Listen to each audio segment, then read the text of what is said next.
operating room, and it's kind of the same thing. We're not able to communicate that we keep saying you're going to be okay, but they don't understand that. Right, right.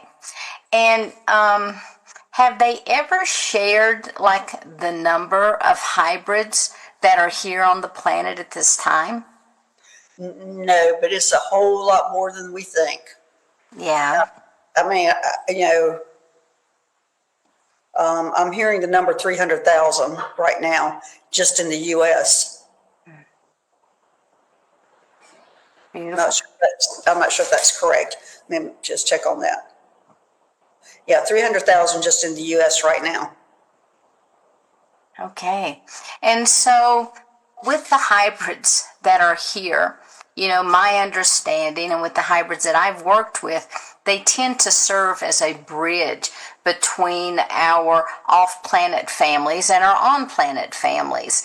Have you been given any information as to why it's necessary at this time to have this bridge? Well, they call me the communicator, and it is for that exact reason, is that I am the bridge.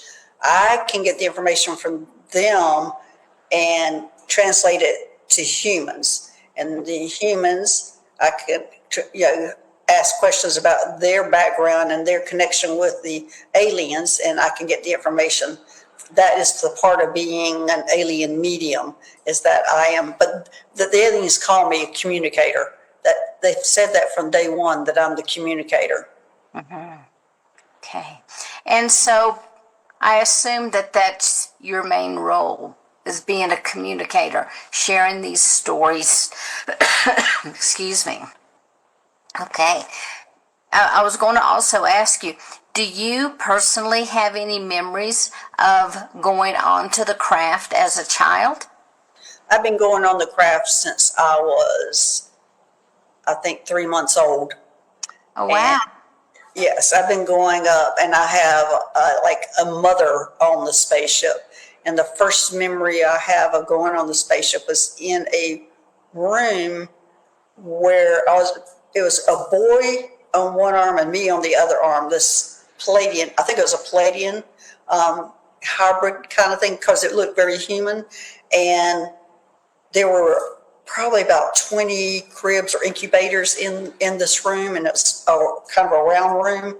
And she would put me down in and still hold the boy and connect me to all these things. So it was hooked to my head, my body, and then I would stay there for probably 20 minutes, and then she would switch out and the boy would go in, and then she would hold me. Now there was every incubator had somebody standing around with these 2 babies. Some of them had 3 babies in their arms.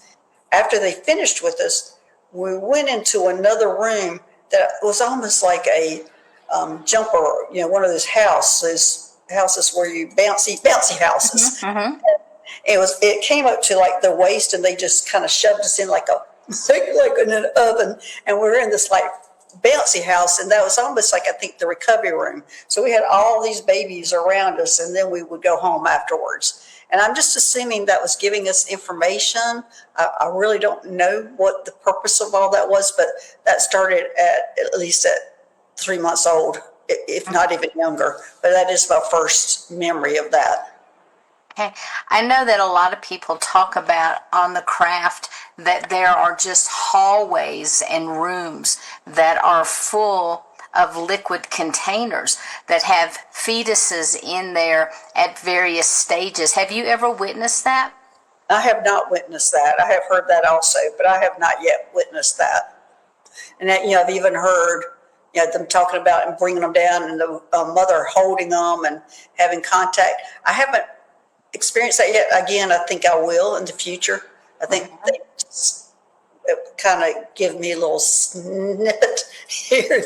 You're doing this now, and then it'll be this. Yeah, I'll get to see more what happens on the whole process.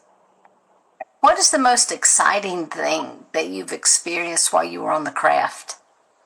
Well, learning how to fly it. Oh my gosh. Learning how to fly a spaceship is so much fun. So I would say that I had a gold being, as I said, Monto from the star Solaris, and he came to me with another gold being. They didn't have a mouth, or they didn't have, and they didn't have ears. It was all telepathic communication.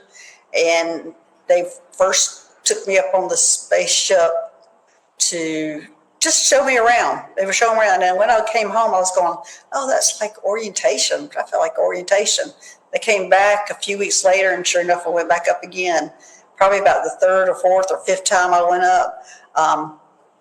They had me, and then this was a tiny spaceship. This was not a big one.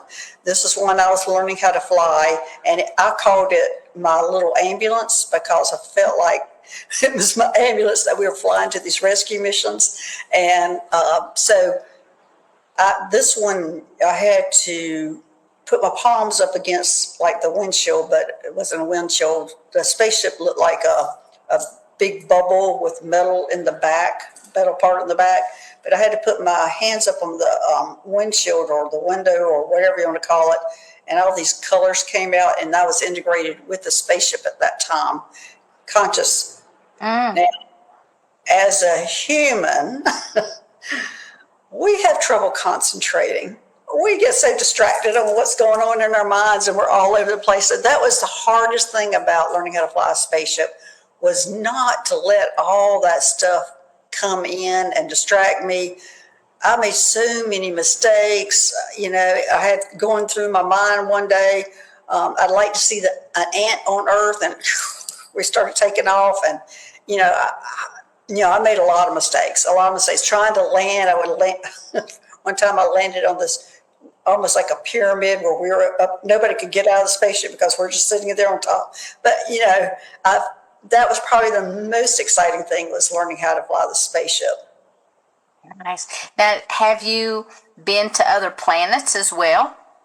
Yeah, after my being a neurosurgeon on the spaceship, they gave me a promotion to be an interplanetary liaison. And that's, I was going from planet to planet that time and hearing everybody's complaints. In fact, I'm writing my second book now, and it's about that, those things right now. And I haven't published my first one, but it's right now with the editor, so it's getting close. But I've gone to all sorts of different planets and stars, and I've been to Venus, and I've been to Solaris, and all over the place. I think the most fascinating one was Cetus B, CETUS-B. It's way out there. It's not one that we know much about, and it was a water planet. But the